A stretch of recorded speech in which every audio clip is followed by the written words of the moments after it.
In a quaint town nestled among the rolling hills and verdant valleys, lived a man named Jairus. As a prominent synagogue leader, Jairus was known for his wisdom, his steadfast faith, and his dedication to the community.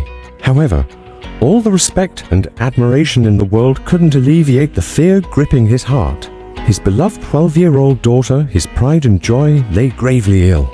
Her condition worsened by the hour, and despite the best efforts of local physicians, nothing could bring her relief. Desperation led Jairus to a glimmer of hope he had heard about a man named Jesus. Stories of this extraordinary healer had spread like wildfire. Some called him a prophet, others the Messiah. Jairus, driven by the fierce love of a father, decided to seek out this miracle worker. On that fateful day, Jairus found Jesus surrounded by a throng of people, all eager to catch a glimpse of him. Pushing through the crowd, Jairus finally reached Jesus and fell at his feet. "Teacher," he implored, tears streaming down his face, "my little daughter is dying. Please come and lay your hands on her so that she will be healed and live." Jesus, moved by the depth of Jairus' faith and desperation, agreed to go with him. As they made their way to Jairus' house, the crowd pressed in, jostling and pushing, everyone vying for a moment with Jesus. Amidst this bustling crowd was a woman who had been suffering for 12 agonizing years. She had spent every penny she had on doctors, but her condition had only worsened. This woman, frail and weak, had heard of Jesus and believed that he held the power to heal her. She thought, "If I can just touch his clothes, I will be healed." With this thought fueling her determination, she pushed through the throng, inching closer to Jesus. Finally, she reached out and touched the hem of his garment. Instantly, she felt a surge of warmth and she knew she was healed. The bleeding stopped and strength returned to her body. Jesus, sensing that power had gone out from him, stopped and turned around. "Who touched my clothes?" he asked. The disciples, bewildered by the question, replied, "You see the people crowding against you, and yet you can ask, 'Who touched me?'" But Jesus kept looking around to see who had done it. Trembling with fear yet filled with gratitude, the woman came forward, fell at his feet, and told him the whole truth. Jesus looked at her with compassion and said, "Daughter, your faith has healed you. Go in peace and be freed from your suffering." As this miracle unfolded, messengers arrived from Jairus' house with grim news.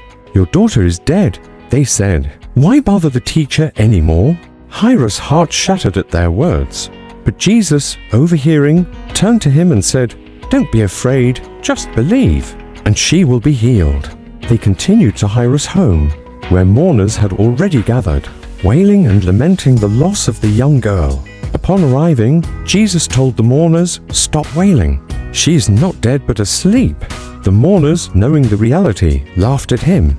Undeterred, Jesus took Jairus, his wife, and his closest disciples Peter, James, and John into the room where the girl lay. He took her by the hand and said, "My child, get up." Her spirit returned and she immediately stood up. Jesus, always practical, instructed her amazed parents to give her something to eat. The news of these miracles spread throughout the town and beyond, filling hearts with hope and strengthening faith. The story of Jairus and the bleeding woman became a beacon of hope and a testament to the transformative power of genuine faith and humility. In our own lives, we face moments of desperation and helplessness. Jairus' plea for his daughter and the bleeding woman's silent touch remind us that in times of deepest need, reaching out with sincere faith can bring profound change.